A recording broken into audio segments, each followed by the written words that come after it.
Hello, I'm horror cartoonist Dennis St. John. I draw monsters and write twisted tales. As you can imagine, I was a little obsessed with Buffy the Vampire Slayer. Lucky for me, so were most of my high school friends, all except one. One friend who stubbornly refused to join the Scoobies. So here we all are, 20-some-odd years later. I'm teaming up with Doc Travis, John, Teach Landis, and maybe a special guest or two, and we're going to make our friend, Michael Poley, watch one episode of Buffy a week until he's no longer the Buffy Virgin. Welcome to Buffy Virgin, a spoiler-free Buffy the Vampire Slayer podcast. It's apparently Halloween, and we're watching Season 6, Episode 6, all the way. Make sure to subscribe to hear all the Buffy content and give us a rating. I'm your host, Dennis St. John. Why don't you guys introduce yourselves with your favorite Halloween treat? Oh, hi, my name is Travis. I've seen all of Buffy the Vampire Slayer. My favorite Halloween candy or treat is Reese's Peanut Butter Cups. I could eat like 100 and be like, yeah, I need to have some left over, but yeah. So Reese's Pieces Cups, divine. Hi, my name is Michael. I've only seen Buffy up to Season 6, Episode 6 all the way, and my favorite Halloween treat is dark chocolate. Whoa, look at you all sophisticated. That's not a treat. There's not enough sugar in it. It's made of sugar. It's partially made of sugar. All right, it's got a low sugar content. I also would like to give an honorable mention to candy corn. You're the only one. Yeah, put circus peanuts on that list too. What about Rice Krispie treats? Okay, Homemade. yeah, let's do it. I'll raise the roof for Rice Krispie treats.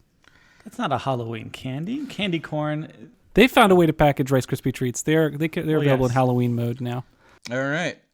So we don't have any reactions this week, so we're going to jump into the summary for the episode that's probably best known as the episode before the musical.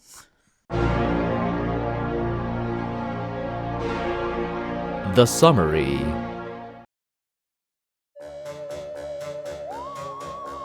It's Halloween at the Magic Box, a perfect day for announcing an engagement.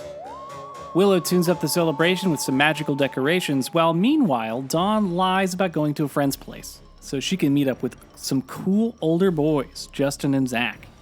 The two boys manage to kill an old man and steal a car without revealing the truth. They're teenage vampires. Willow argues with Tara about the tactical use of magic to locate Dawn, and Giles and the rest of the Scooby Gang arrive just in time to stop the vamps. Dawn kills her first kiss, and the episode ends when Willow casts a spell on Tara to forget they ever fought. Let's do great lines. Great lines. I liked when Buffy said she was helping out at the magic shop, and they told her to get some mandrake root, and she's like, don't blame me if we have the same conversation over and over and over again. She goes down into the magic shop basement. Nice little callback. And from that same scene where, Dawn is asking Anya about her costume, shouldn't you have wings? You're an angel, right? Oh no, this is a special kind of angel called a Charlie. We don't have wings. We just skate around with perfect hair fighting crime. That's a good gag. I picked this back and forth between Buffy and Dawn, where she's like, this starts with Buffy, you were parking with a vamp? I didn't know he was dead. Undead. Oh, like you've never fallen for a vampire. Plus, we just met. You just met and we're parking with the boy you just met. A lot of back and forth. That was such a good scene. That whole sequence where it's like all the tension gets diffused when Buffy and the gang show up because it's like, oh, they're gonna deal with this, and like everything in that, all the anxiety I have goes away immediately, and I love all the jokes in that scene. It's great. Yeah, I like badass Giles in that scene also. It's nice to see him be tough every now and then. So before we jump into weird notices and trivia, I'll give you guys the kill count for the episode. The kill count. 1 juvie crime spree, 2 humans, 7 vampires, including a car decapitation and Dawn's first dusting. All right, now let's go into the weird notices and trivia. Weird noticings.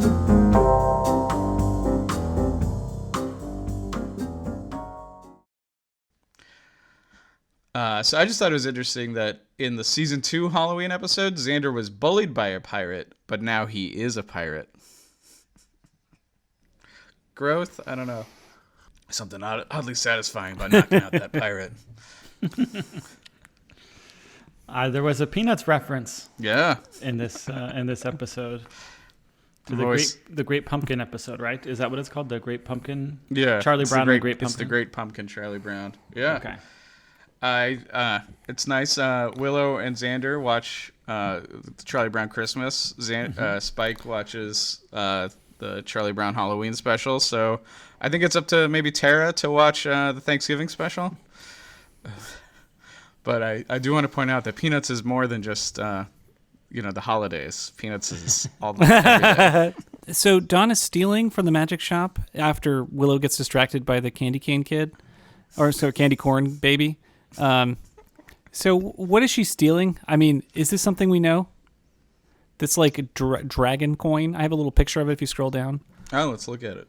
I just because I'm like, this is going to be important, obviously. But then it didn't come up in this episode. So, I mean, I'm just sowing the seeds of future predictions here by bringing this up. Yeah, looks like she's stealing something. And in general, if you're going to be stealing, you probably don't want to be stealing from the magic shop, right? God. No. Hell no. Yeah, I think this is the second time we've seen her do some stealing, right? I remember us talking about it before. I mean, she's definitely broken into the magic shop with Spike before and messed with stuff. Oh, yeah. Maybe that was it. I mean, so they implicitly stole, even if it wasn't explicitly stealing. I think breaking in is a form of stealing. Breaking in to go through shit. But, I'm not a judge. Did she steal something from Xander, or did she steal like some money? Oh, yeah. She stole earrings from Anya at Xander's apartment. Also, this gets brought up, and I don't know if this is brought up before, there are tunnels beneath the magic shop. Yeah, right? Like really connected. Like there's a door to a tunnel. Or This is totally new information, but they Okay, it's new information. totally Good, because pass it off like it's like common knowledge. It's like Spike borrowing a trick from Angel, because Angel's always getting around through the tunnels. All those tunnels in Los Angeles. except I believe that a major city might have tunnels, Yeah. but I don't believe that Sunnydale has tunnels for Do you traveling for undead characters. When Spike is like walking around the tunnels, he ever runs into like a duplicate of himself in a red suit with like scissors.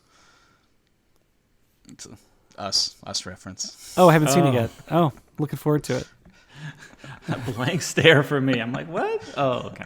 Oh, is this a modern film? We're watching a TV show from 99 or 97, so Hey, we just watched a modern horror movie, so give us We a little did. credit. Spike totally asked Buffy to have sex with him in this basement scene, but it gets passed off as like, oh, asking about patrolling, right? Yeah. You want to do a tumble or something like that? Rough and tumble. or Rough and something. tumble. Yeah, clearly it's a sex reference, but because he's Yeah. British, he can get away with this kind of thing. To quote Oz, you've really mastered the single entendre. It's kind of a fun moment, obviously hinting at future sexual escapades that they'll be having, or previous ones since they've had sex before. I mean, Wait, what? she's only if you count the robot Buffy as Buffy, right?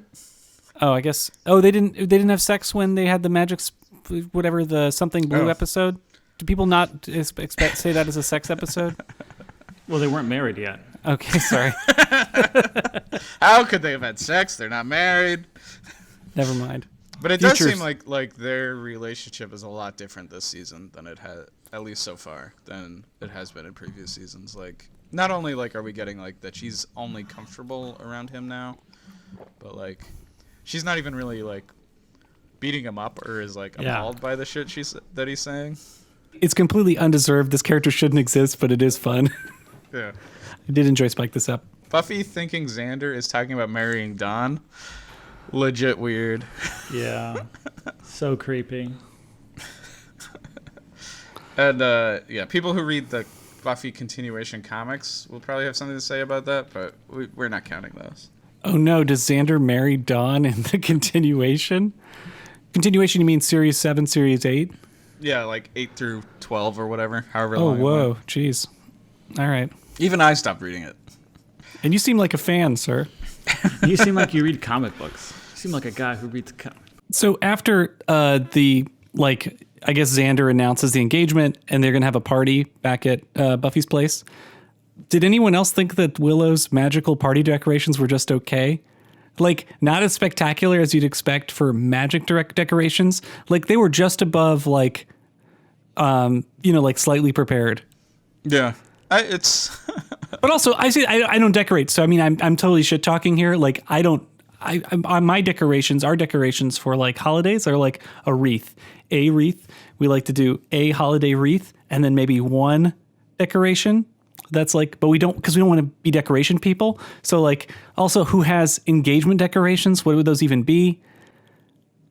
So I mean, I think it's like it's passable, but also I was kind of underwhelmed by the magical, because they do this like transformation effect, and you're like, that's not a big change. There's balloons and sparkly things.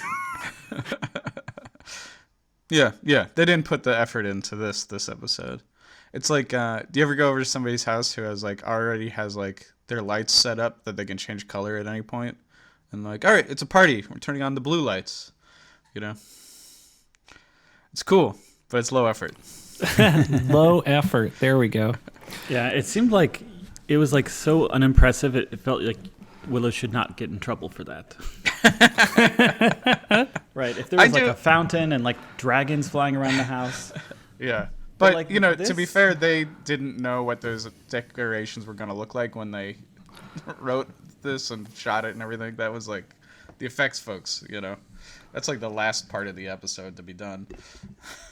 Wait, so you're defending the actors' lack of information about their motivation? Yeah. I mean, for all we know, they could have been reacting to something wild and insane, right? Oh, like a description. Before, like, the studio effects team got underbid by the computer team that made Myst. Yeah. Like, it's like, the people who made Independence Day, we're gonna do our decorations, but whoa. Yeah. Are you saying the Myst team would do less good a job? Well, I'm just saying, versus a movie house, like versus like a computer. But the Myst was ahead of its time. That's just a. We wouldn't have lost if it wasn't for Myst. So I think Tara loses this argument then. I mean, in part because of the lack of like the spectacularness of the party kind of decorations.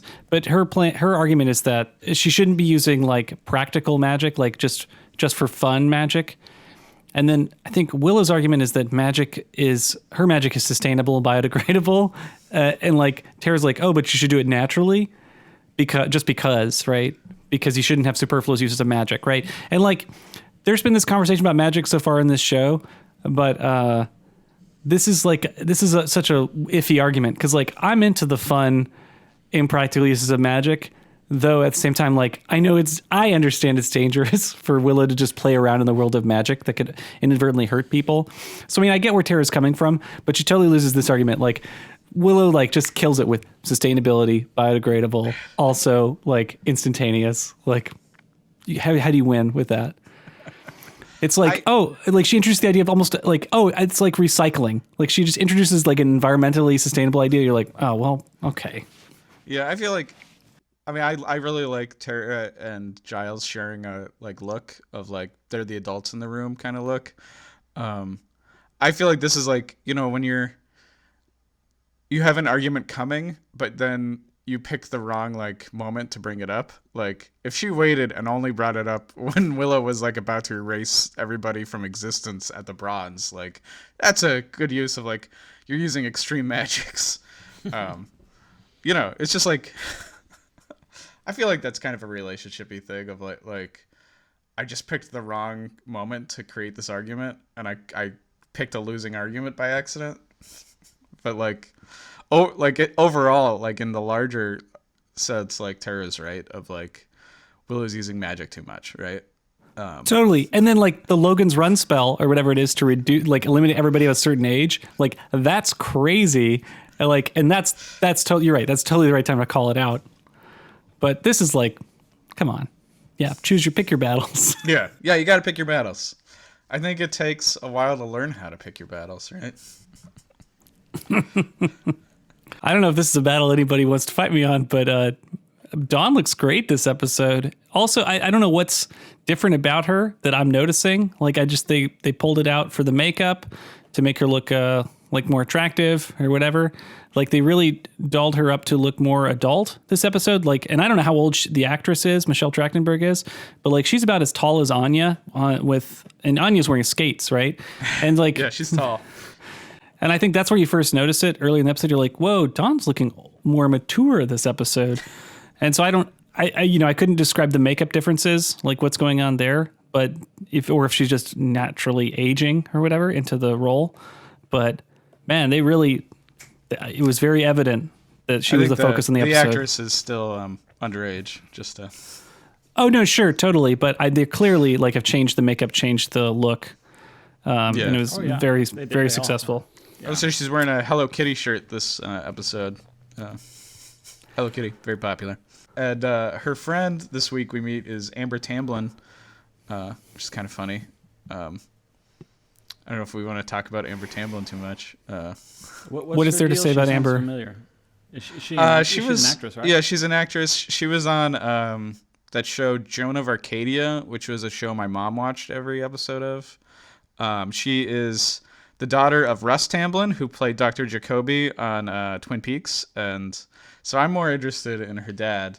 But she's also married to David Cross, the comedian David Cross. She is, yeah. She's in some other stuff. I'm going to bring her up for the recommendations. But I thought it was funny that back in the high school seasons, the Scoobies would use the trick that they called the round robin. The like, and now they're falling for it. Man, it's like, you live long enough, you forget these old tricks. Yeah, it's weird. That is such a trope, right? But it's, still works. It shows just, for season 6 of the show, the characters are a lot older. They're like, it's interesting now where they're the adults. They're throwing engagement parties and stuff. And then, like, the kid sister is, like, doing the shit that they did in season 1 and 2. They're probably 20, right? This is, like, the sophomore year of college. They did so they're, like, 20 or 21. Season 4 was the first year of college. Season 5 would have been the second year? Yeah. Okay, so this is, their junior year. Okay. If they're still in college. I guess people do get engaged in their junior years. I mean, this was filmed 20 years ago. It was probably more common, but it's like, man, you really don't know what's going on at that age to get engaged. Yeah, it does really feel like they aged the characters up last season and this season, Yeah. It's hard to really picture these characters as like 20 and 21. Partially because like the actors are like don't look at all that. showing their age a little more than they used to, I'd rather think of these as just adult characters at this point, and I feel like that's what the show wants to do. Yeah, they're still obviously hedging the age. They're living between two worlds, right? Because I appreciated Xander's childish response to the conversations about his future with Anya, and it's like she's of course been thinking about like, she's very practical about babies and about, getting a house and getting new cars. I think new cars is a little bit extreme, but the house and babies, those are all really rational things to discuss.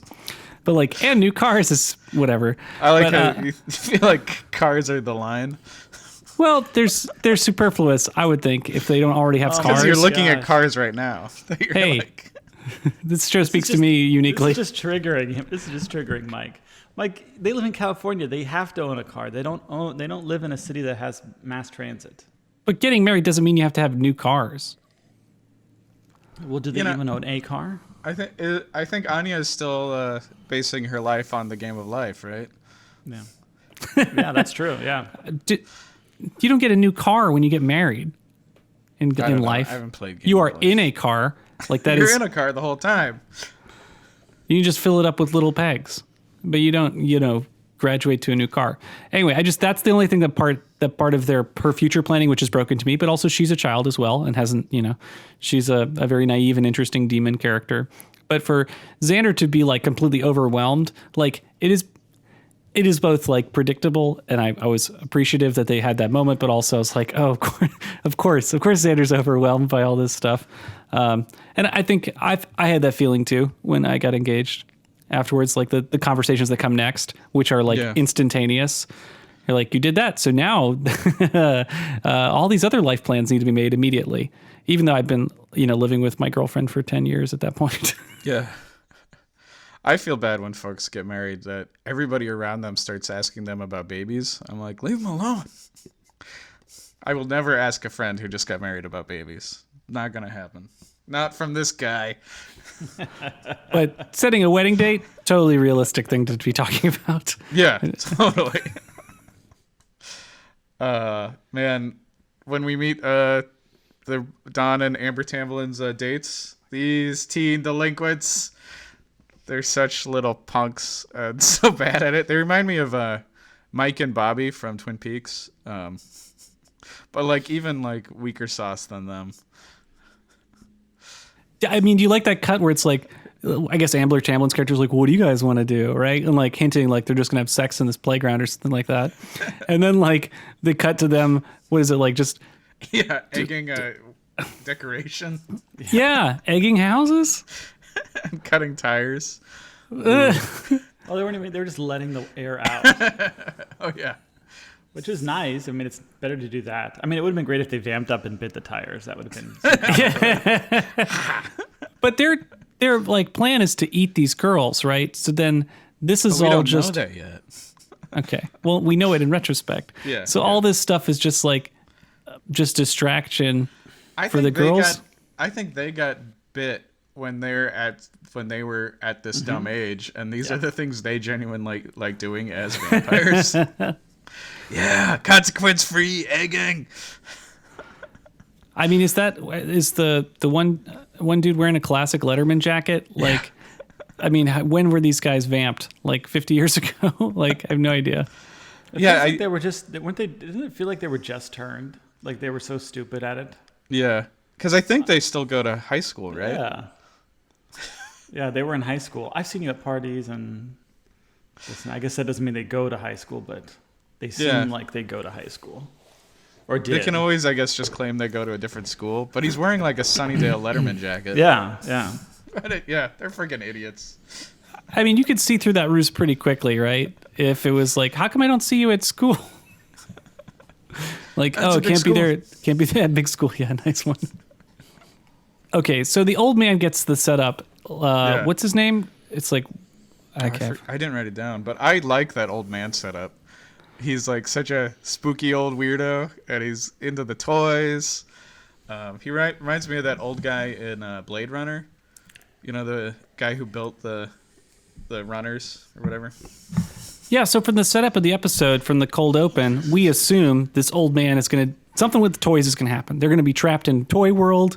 He's holding a butcher knife. Then they're going to get stabbed to death. Like, no idea, right? Just like general, like a bunch of creepy things tossed in, all these tropes from horror films. So like, I'm like, okay, looking forward to seeing this old man get his, whatever it is he needs, right? And so when they go to the old man's house, like the setup's really good because you're assuming the old man is going to, trap and eat the kids somehow, like become a storybook villain.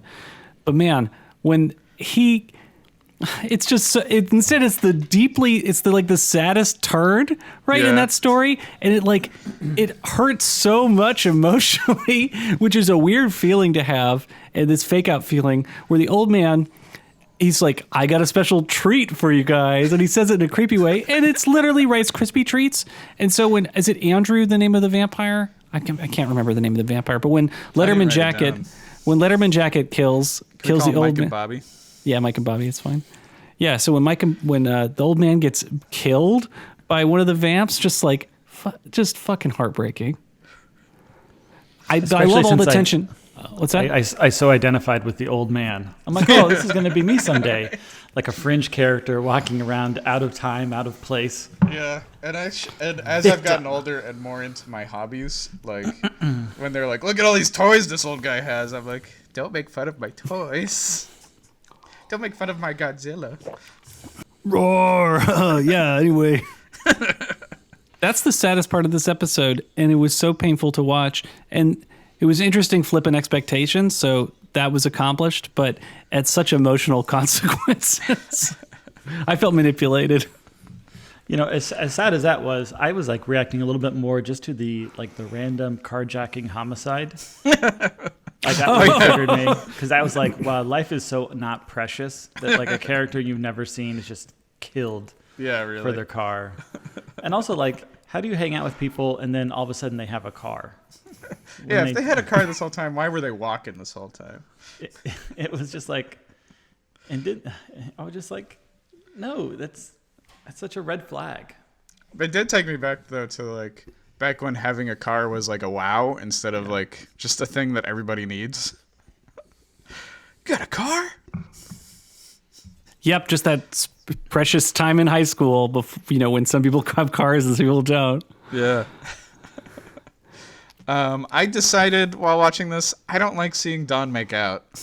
Like maybe it's because the scene, it wasn't just like a kiss. It was like a full-on makeout scene. I was like, I don't like seeing this underage actress making out. It's weird. No. Well, do you like seeing Xander and Anya make out? I love it. I don't think anybody likes to see making out. Making out is boring. Yeah. It's weird and gross to watch. Was this the episode with Giles cleaning his glasses? I totally forgot to use it was. that as a quote. That was an excellent moment. Is that why you clean your glasses so you don't have to see what we're doing? Tell no one.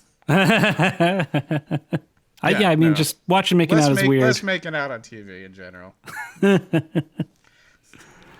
But it was weird because the vampire was into the making out, right? Like, he doesn't make his move then.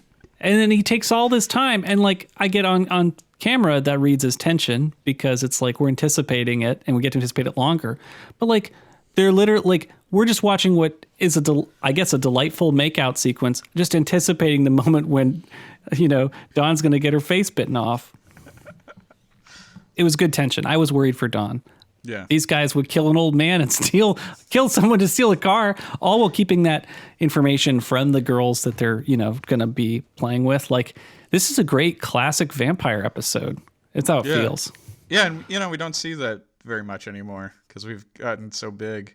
And it's funny, like, I believe Amber Tamlin not picking up that it's a vampire, but, like, you'd think Dawn would have some, like, some suspicions, but no.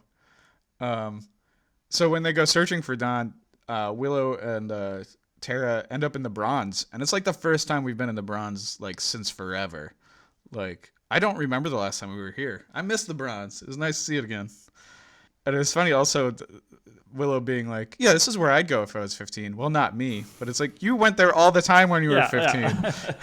It was your hangout spot. I also like the idea of like when you get older, like people are going to do what I did when I was a kid. And it's like, no one cared like what you did as a kid. Kids have internet now. Yeah. But Willow's spell also so insanely dangerous sounding. Like one of the biggest magics in the Buffyverse is like dimension shifting. And she was just going to casually shift like most of the patrons into another dimension. Like so many things could go wrong. And that's a finding spell too, right? Just to shift people of a certain age out so they could see the younger people who were there. Yeah, there's got to be a cheaper spell that does that also. Yeah, really. That's a good call. Like just use like some sort of Tinkerbell. You have the Tinkerbell spell, right? I don't know. Yeah, just make Dawn ring like a bell. I mean, and produce a bell noise or something. Make her body glow. I don't know, something silly. Yeah, it's like bringing a nuclear weapon to a gunfight. Witches. Friggin' witches. And so part of the searching, Buffy busts into Spike's crypt, and he has finished watching Charlie Brown Halloween. He's watching Night of the Living Dead. We can see it clearly, and because of copyright accidents, misfiling or whatever, Night of the Living Dead is public domain, and so that's why so many shows can just play it, Excellent Halloween choice. It's definitely going to be on TV on Halloween. So you can see it totally hurts Dawn's feelings when the vampire thinks she's special because of her sister. She's like, for once, I thought this wasn't going to be about my sister. She also just I guess she knew this guy a little bit, but she just hooked up with him. Like, I feel like she should not be that attached to him, to be quite honest, but it still is disappointing. Like, I don't doubt it, but I'm like, You just hooked up with him. Yeah. Also, don't ever trust a guy who's like, you're not like other girls. There's something special Yeah. about you. Oh my gosh, that's like, yes, That's a red flag. that is a red flag. That guy's And a red also, never kiss a boy on the first date. Never kill a boy on the first date. Oh, never kill a boy on the first date. Also applicable. She did. So, that human couple, when there's like all those vampires surrounding, and Buffy's like, "Didn't anybody come here to make out?" And there's like a human couple. The guy in that group, that looked like Jesse, right? Do you know if it was Jesse? He's you look confused, Mike. He was the friend in the very first episode of Buffy who got vamped. Yeah. Yeah. Can never forget Jesse. I'd have to see a screen grab, but that'd be worth I should have checking. done a screen grab. I was You know watching what? on DVD. You need a printer. You need to just pause and then print. It's easy. Take a photo of my TV. Well, that's easier. Yeah. So Dennis, you're an expert. How did slamming a vampire into a car door make him die? Decapitation. Okay. It's an awesome death. No, it was impressive. It's also like they stake like a bunch of vampires really quick, and then she has like a really hard time with that one. And you think he's gonna get decapitated with the car antenna, and then like it goes all the way to car door. That's a really messy fight scene because like the vampire kicks through the side window of the passenger door, and then like that would terrify me because I would think my foot would get stuck, and then I would be like bloodied up by all the glass. But then it's all this. Obviously, it's like fake movie glass, but also I don't know if like car doors are set up to be like movie glass. I do not believe they are. You just assume like you hit so people can escape more easily. But anyway, like his whole leg goes through, and then he kind of pulls it out and then goes through it, and like that would just cut you up so much, I would think. Yeah. But I mean, it happens all so fast, Did you ever read Lisa Hannawalt did a comic review of Dawn of the Planet of the Apes? She points out that like the apes keep jumping through glass in it, and she's like, it must feel good to them. They must shower with glass. Ooh. But that whole fight scene is amazing, and just in part because the tension just gets released because the whole gang is there to protect Dawn, and you're no longer concerned about her and her friend, and so you just get to basically enjoy a fight scene. And literally, like that part where the human couple, whatever, that gets let go, like you guys, you guys can run off or whatever. Like that's delightful, and it's all really understated too. I mean, that's just the best kind of fight scene for me. This feels like a season 1 fight sequence. It's great. Yeah. Good guys win. And they're really good. Like they really kill a lot of vamps. Like Giles like takes on 2 vamps himself or something. Yeah. Like, Giles. he fights I like really Giles's like little like badass moment where he's like, "Son, you have no idea." And even Spike gets a fun moment, right? When he's beating on a vampire, right? And the guy's like, "What are you doing? Like, why are you doing this?" Right? Spike's like, "Take the night off. It's Halloween." Yeah. I'm not even supposed to be here today. And then Dawn kills her first boyfriend. Yeah. So sad. Does she stab him with a pencil? Did you guys? She has see what like it an was? arrow or something. Oh, an arrow. Okay. That makes sense. Who knows where she stole it? I think it's one of Spike's arrows, but I don't know where. Is this Dawn's first kill? I think so. You always remember your first kill. Oh my god. Shiver me timbers. So it's a strong sexual metaphor, right? Then your first kill, it's like losing your innocence. Yeah. Well, I guess. First big heartbreak, right? Oh. so Travis, what do you think about Giles dadding up at the end of this episode? When Buffy like kind of ditches Giles to like, I guess to teach Dawn a lesson. We need to have a conversation. I mean, it was probably a pretty good dad line, I think. We need to have a conversation. Yeah. But Oh, it's you're so also, like, disappointed in me, I bet. I don't know. It was okay. I mean, I think it's more about Buffy not doing it. about Buffy not doing it, which I like understand a lot from this. Like back before she died, she was pretty ready to take on the mom role, but like, shit's changed now. I feel like obviously we're going to get into this more this season, but coming back from being dead is hard. And people it's, got to be giving Buffy a little more slack than they give her, I think. Oh yeah. Plus, like, you got to have different relationships with different people. Like right now, she probably can't have that ultra authoritarian parent role with Dawn. I mean, I'm just spitballing here, but like, it's understandable that she doesn't want to be the super authoritarian, like all the rules, right? Because in a normal parenting, like one parent has like some rules and the other parent has, also enforces rules, like ideally, right? So it's not like one person coming down on you.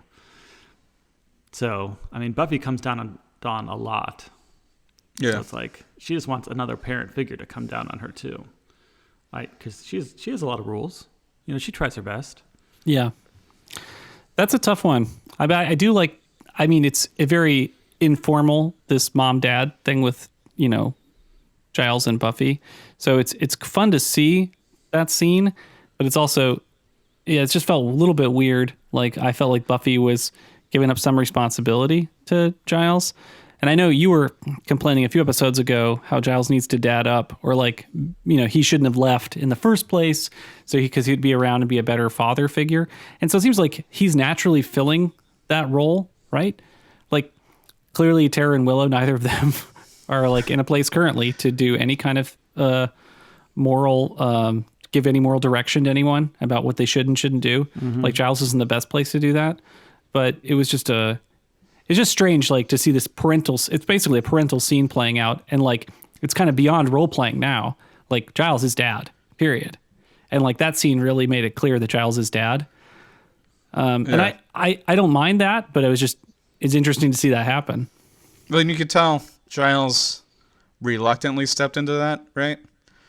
He wanted that to be Buffy's role. Throughout the episode, you could see like Buffy is looking around for support instead of like being the authority herself. She's like, can somebody else pick this up? And nobody's doing it. I mean, Giles has the other dad moment, right, where he gets the phone. Oh, what? I thought she was. Oh, it's great to hear from you. Oh, she's not at your place, right? And then turns down the music and like lets people know, hey, serious shit's going on.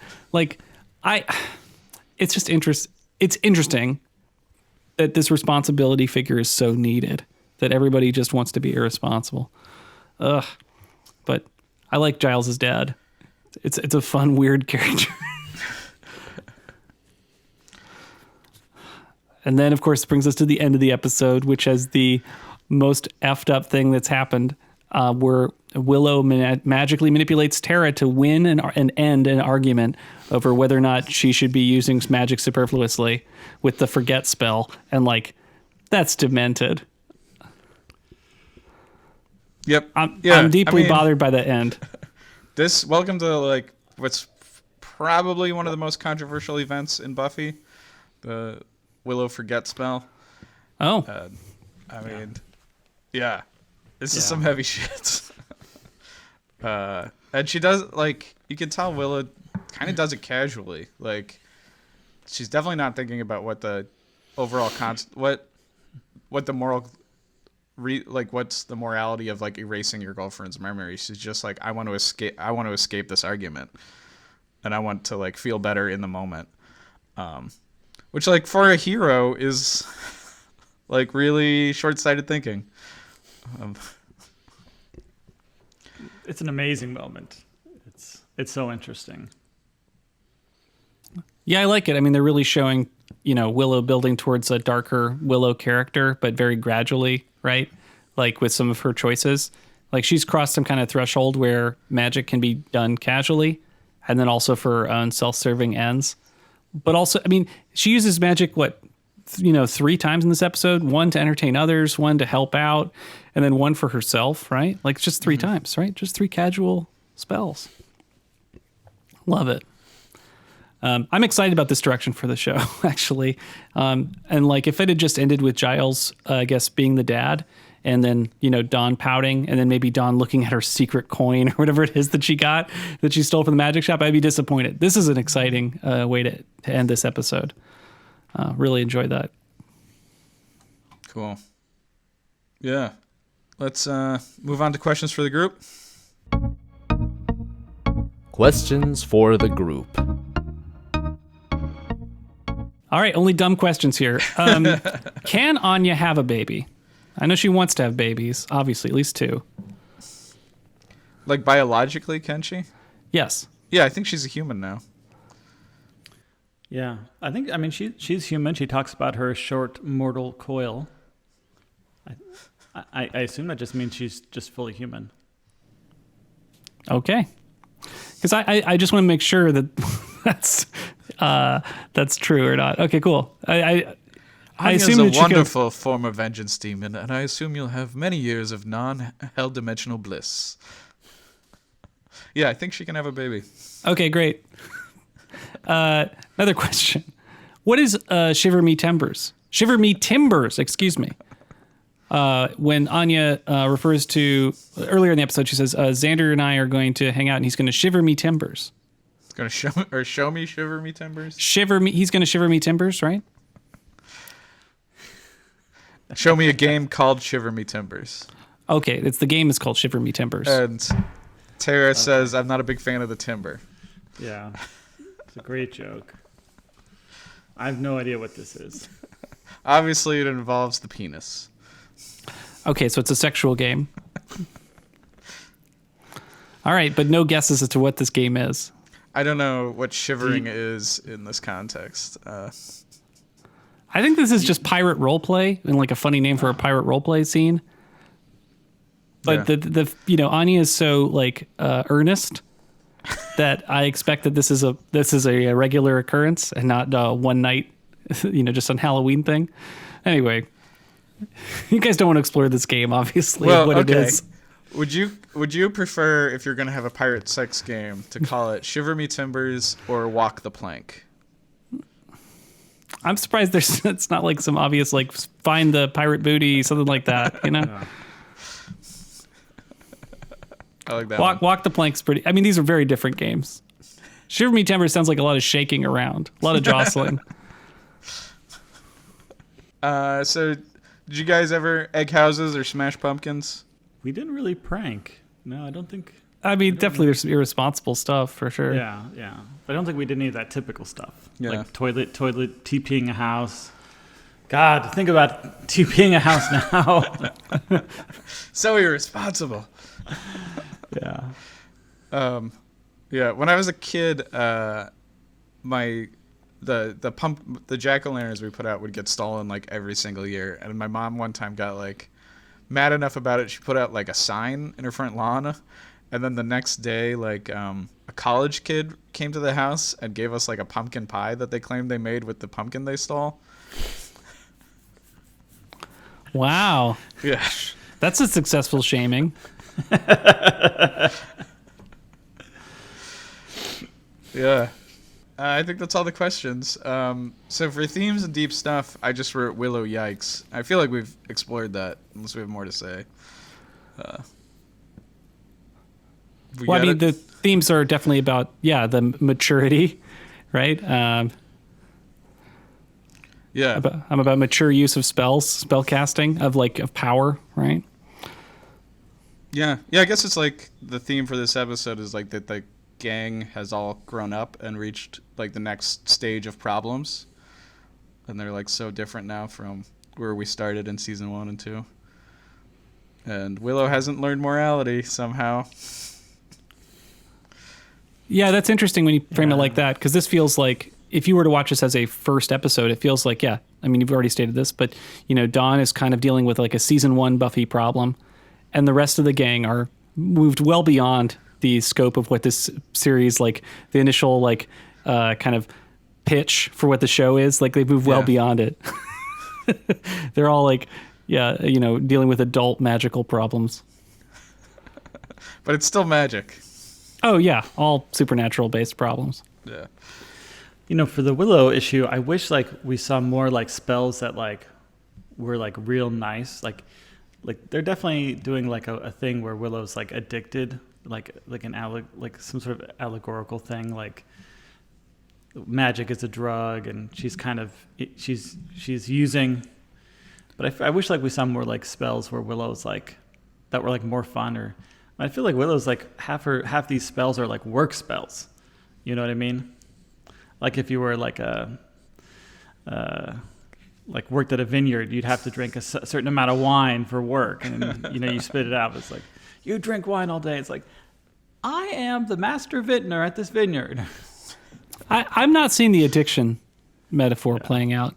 I feel like it's about power, right? She's so powerful now. These things are casual to her, right? It's about like her coming into her own power. I mean, that was that fight with Giles a few episodes ago, right? Where she says like, maybe I'm so powerful, maybe you should stop what you say to me. Like, like she's reaching that stage of maturity. I'm not seeing addiction. Not to say that addiction doesn't play out later, because I bet it does, but I'm not seeing that right now. Yeah. Okay. Cool. Okay. Yeah. All right. Do you guys want to move on to recommendations?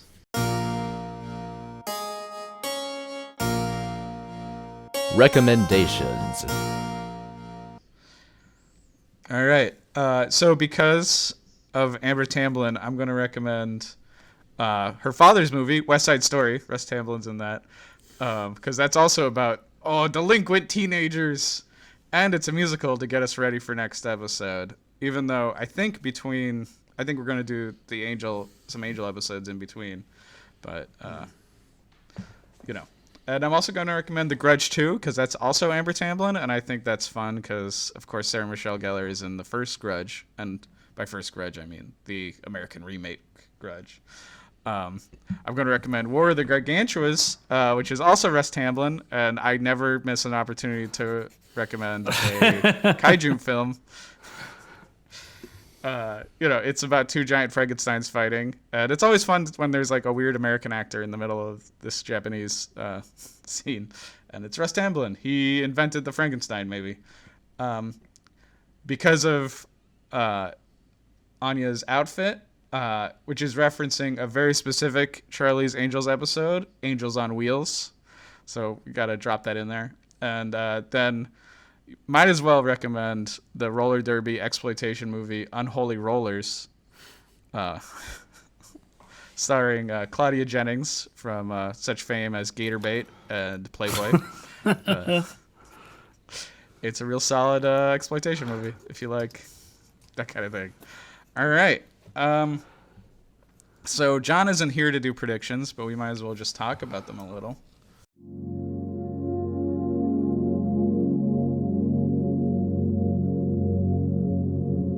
Virgin predictions.